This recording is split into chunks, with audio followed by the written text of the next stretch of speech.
It should have been 1, 2, 3, but recently something has happened to me.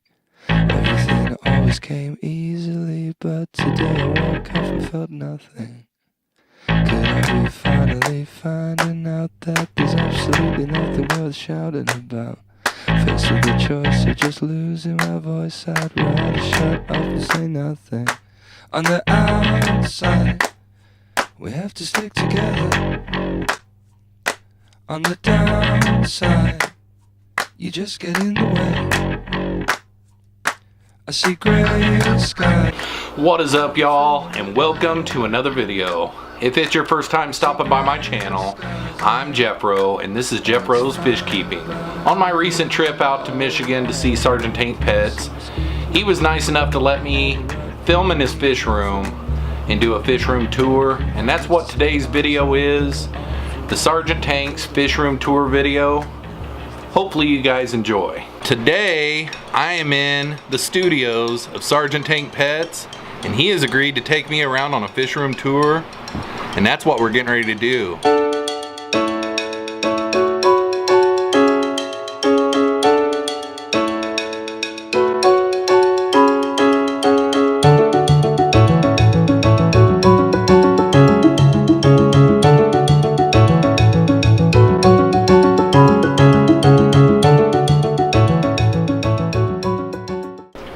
Alright, Jeremy, we are at some of your display tanks here. Go ahead and tell us what we got in this tank here, a little bit about it, and what's going on with it. Sure, this is a 60-gallon Marineland, and basically it's the same footprint as a 55, just a few inches taller.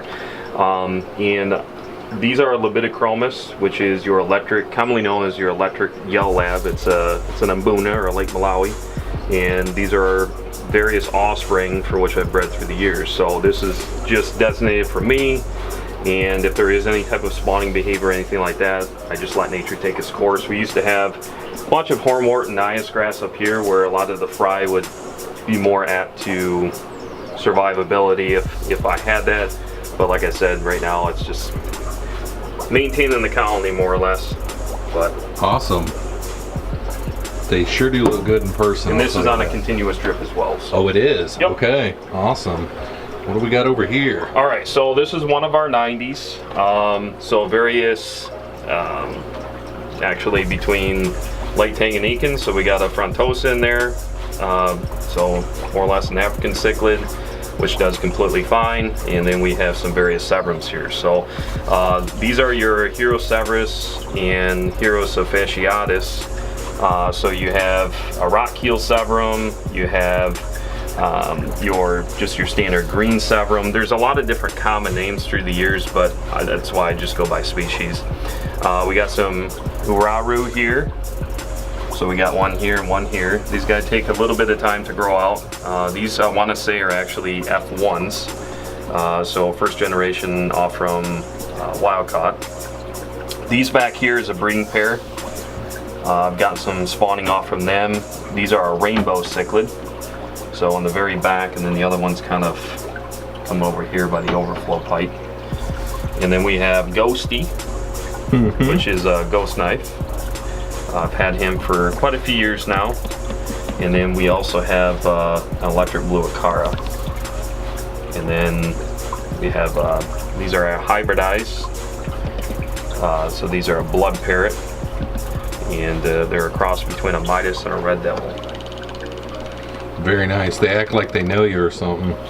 That's what I enjoy about the mix. What I tell the internet to go out and put in Africans with South and Central Americans just depends, I think, on your overall understanding as far as the adaptation is the best way I can explain it. So it can be a catch-22, but again, you can see, and you'll even notice here in a second as we turn our attention to the other 90, we have a similar situation here where we have a Kagoma down there, and that is a female. She can be a bit aggressive if there is any other Frontosa in the tank, whether that be a male or a female. I've tried it before, and the outcome, unfortunately, ended in a loss with one of them, and really you got to keep them as a group because they do have their certain pecking order, for lack of better terms. like a lot of fish do. So if you either really got to keep them as singles as something like this in my experience, or get them very small and grow them out as I've talked about before. So this one I acquired last year through KG Cichlids, Kevin Green, and it's been doing very, very well in this 90 gallon. Eventually they'll all be upgraded to hopefully like a 220 or 240 at some point in the future, or even larger. And then we have, these are all F1s, so some more Severums here, and kind of separate those from the other ones. And then we have, this would be a little difficult to tell right now, but because of the extended raise on the pelvic and dorsal, it really isn't showing a lot of swirling in the head, which is common for a lot of the males, but majority of these are probably going to be all males in this tank. So when we get to one of the fish rooms, I'll show you guys. I do have a breeding pair of the gold Severums.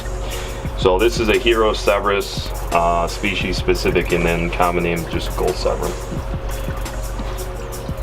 And we got a catfish down here, another catfish over there, and then there's a rhino pleco up there. Oh, rhino pleco. So nice. That guy will come down. I took that guy in, a buddy of mine through the club, and he is over 12 inches. Yeah, he's really a big specimen. So a lot of good vegetation for them. So like canned green beans, zucchini, cucumber.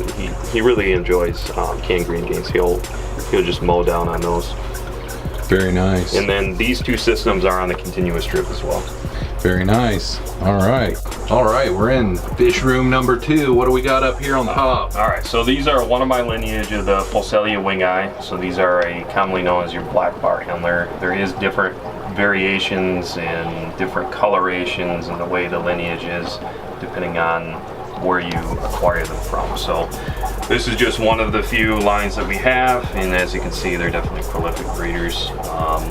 What I really enjoy about antlers, these are probably one of my favorite live bears, hands down, because of their temperament, and they do very, very well in a community setting where you can be breeding shrimp, multiple things. I mean, they do very well. So at one point we used to breed shrimp in this tank as well.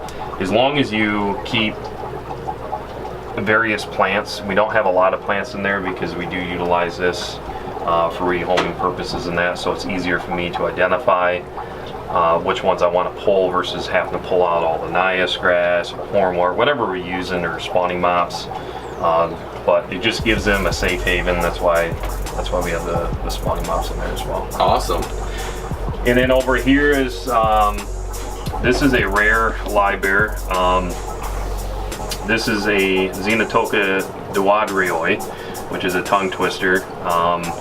I don't recall the exact collection point. I don't have that information in front of me.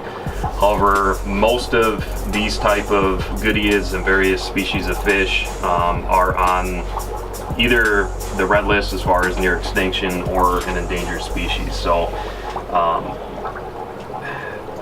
there really isn't much else to say about them. I just started getting into them. I acquired this group through the American Live Bear Association just a few months back here in our market. Sweet.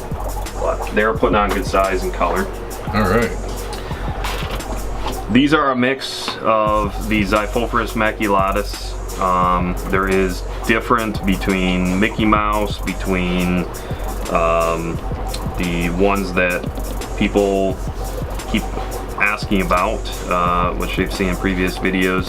These are your golden leopard platy variant. And really nice lineage, but unfortunately what I'm working on now is trying to redevelop that by having a mix, because eventually you're gonna get the same genetic lines. It's just the process and how you go about doing it. These are all on a continuous drip as well. So the reason I'm putting them all together is at this point I'm actually a little bit desperate, to be honest with you.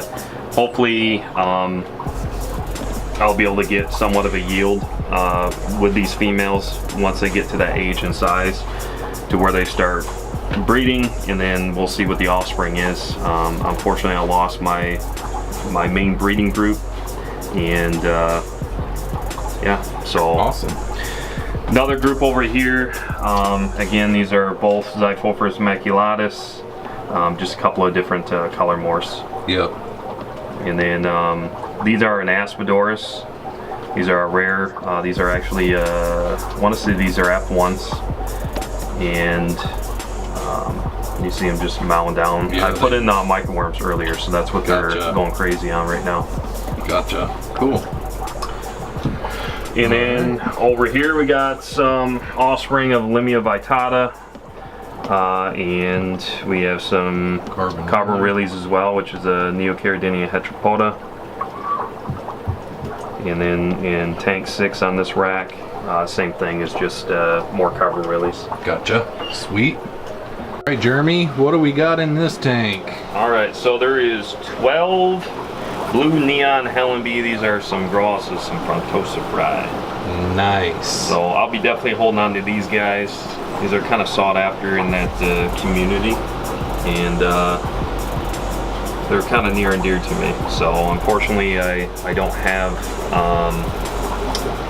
the parents anymore to these guys. So you know, what I have left is what you see here. Right. How long does it typically take ones like this to grow out? Once they reach maturity, it's really hard to say. It depends on if you're power feeding, which I'm not really a firm believer on. So I had this on a continuous drip, of course. But being in a 40 lawn, this is plenty sufficient for this size. And even feeding twice a day right now and giving them a varied diet. I would anticipate these guys have already tripled in size in the last, 2 or 3 months. So I know for the most part with Frontosa, it can take anywhere between 3 and 5 years to get to that place of maturity to actually start showing those breeding behaviors again. And then you're talking at that time, they're going to be quite decent in size. Awesome. So I'm hoping I'll have a mix between males and females, but we'll see. Yeah, really nice. I'm hoping the best for you here. Cool. And then that one down there you won't be able to see, unfortunately, but we have some pike top minnows. So bell and socks is the scientific, but those guys are pretty finicky right now, so the light's off. This is one of the offspring. That one's about a month old, and when they're birthed, they're about half that size, and they will only eat live foods. They are very, very difficult to successfully raise unless you have the right system, the right setup for it. Very 100 people will tell you 100 different ways, and really the best way to do it is to have a very large pond with a lot of densely plants to keep them away, and then making sure that you have live foods on hand. But one thing I can tell you, they will not. Many cultures that we culture here in the fish rooms, the only thing I find that these guys will eat successfully is either newly birthed Endler or guppy fry, unfortunately, so it makes it quite difficult. Wow. It's coming right up to see me. Very nice fish. All right, Jeremy, I noticed you got a lot of hang-on breeder boxes here on the front of your aquarium. What do you got going on with these things? All right, so each one of these breeder boxes, a tip for you guys, check out Big Ales Pets out of Canada. You can get these guys for right around $7 usually on sale. And if you ship, if you order here in the States, so in the United States, anything I think over 75 is free shipping. These would cost you typically for a large size Marineland type. And if I said Marineland, I apologize. These are not a Marineland model. I do like these better. They're a little bit larger footprint. Same concept though. So what we have going on here is these are some Hero Severus Gold Severum grow out. And each one of these contains different types of non-live bearing species. So either an egg layer, an egg scatter, and whatever egg depositor type of fish that might be. And then I label them all so I know, because a lot of these fish, especially when they're small, they can look a lot alike. Over here we have some Synodontis lucipennis, and it's just a reminder, MW is just microworms, and then 25% daily water change. So that leads up to the next thing. The water change, the way it happens is to maintain consistency. I do water changes when I need to and top-offs in the main 40 long, which contains some Cetacranus urbani. These are a blue lip buffalo head cichlid.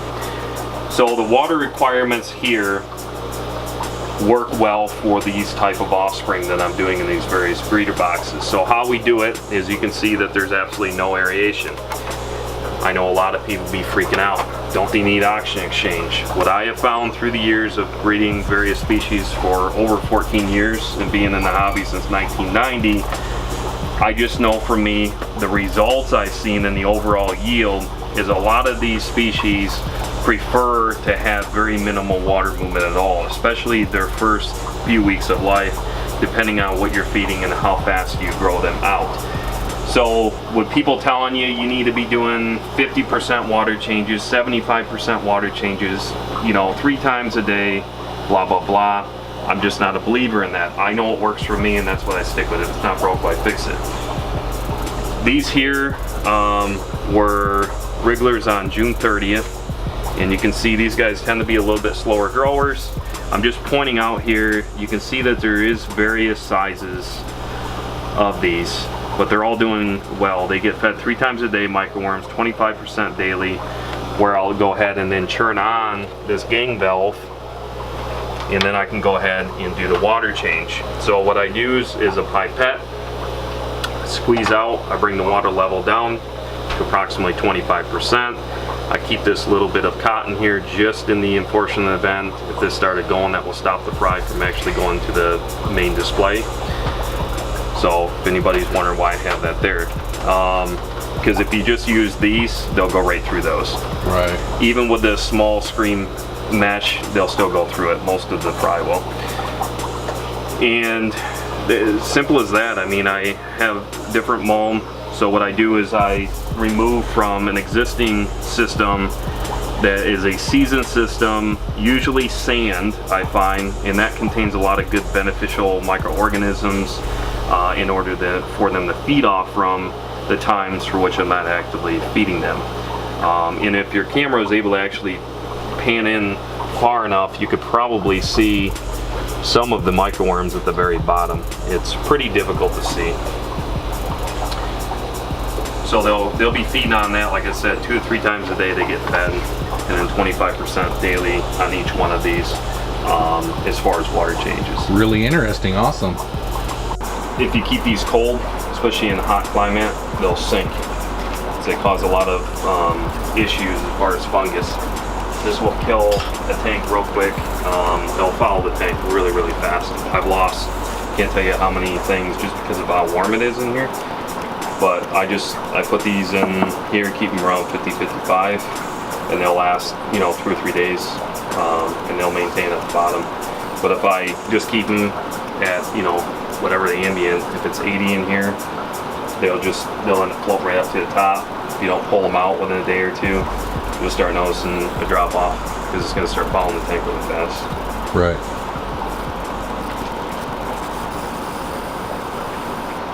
So what do you guys think? I wasn't able to film the whole fish room. He's got over 100 tanks, like I think he said 110 tanks, and it's way too hard to film them all. A lot of them are hard to film, and I got as much as I really could to be able to do one video on. But I did learn a lot from his fish room, and hopefully you guys did too. I really enjoyed making this video and my trip out there, and hopefully you guys enjoyed it too. If it is your first time stopping by my channel, make sure and hit that subscribe button, and while you're at it, don't forget to hit the post notification bell so you don't miss out on any one of my videos. I upload videos every Monday and Thursday, and I also live stream every Wednesday and Saturday night at 7 p.m. Central Standard Time. Thanks for coming along on this video. Hopefully you enjoyed. We'll catch you on the next one. Peace out, y'all.